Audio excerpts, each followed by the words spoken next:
മലയാളി പ്രേക്ഷകരും മോഹൻലാൽ ആരാധകരും ഒക്കെ ഒരുപോലെ കാത്തിരിക്കുന്ന പ്രോജക്റ്റാണ് മോഹൻലാലും ദിലീഷ് പോത്തനും ഒരുമിക്കുന്ന ആശീർവാദ് സിനിമാസിന്റെ പ്രോജക്റ്റ്.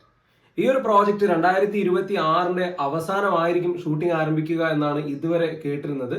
കാരണം മോഹൻലാലിനെ സംബന്ധിച്ച് അദ്ദേഹം ഒരുപാട് വലിയ സിനിമകളുടെ ഭാഗമാവുന്നുണ്ട്.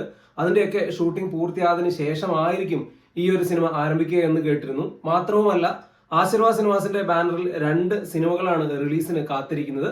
ഒന്ന് ദൃശ്യം 3 ആണ്, അത് ഏപ്രിൽ 2 റിലീസ് ചെയ്യും.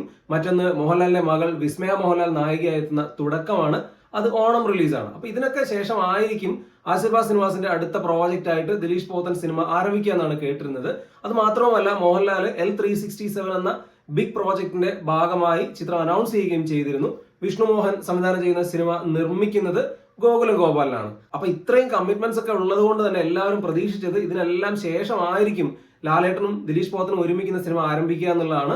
എന്നാൽ ഇപ്പോൾ അറിയാൻ കഴിഞ്ഞത് L367 വർക്ക്സ് കുറച്ചുകൂടെ നീളുമെന്നും അതിനാൽ തന്നെ ആശീർവാദ് സിനിമാസിന്റെ ദിലീഷ് പോത്തൻ പ്രോജക്റ്റ് ഉടനടി ആരംഭിക്കുമെന്നുമാണ്.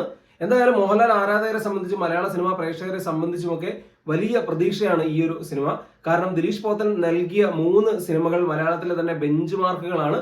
അതിനാൽ തന്നെ അദ്ദേഹത്തിന്റെ അടുത്ത സിനിമ ഏതായിരിക്കും എന്നുള്ള വലിയ കാത്തിരിപ്പുണ്ട്. ശ്യാം പുഷ്കരനാണ് സിനിമയ്ക്ക് തിരക്കഥയൊരുക്കുന്നത്. വലിയ കാത്തിരിപ്പ് തന്നെയാണ് 2026 ഷൂട്ടിംഗ് ആരംഭിക്കുന്ന മോഹൻലാൽ ദിലീഷ് പോത്തൻ സിനിമയ്ക്ക്. വൈകാതെ തന്നെ ഒഫീഷ്യൽ അനൗൺസ്മെന്റ് ഉണ്ടാവുമെന്ന് തന്നെ കരുതാം.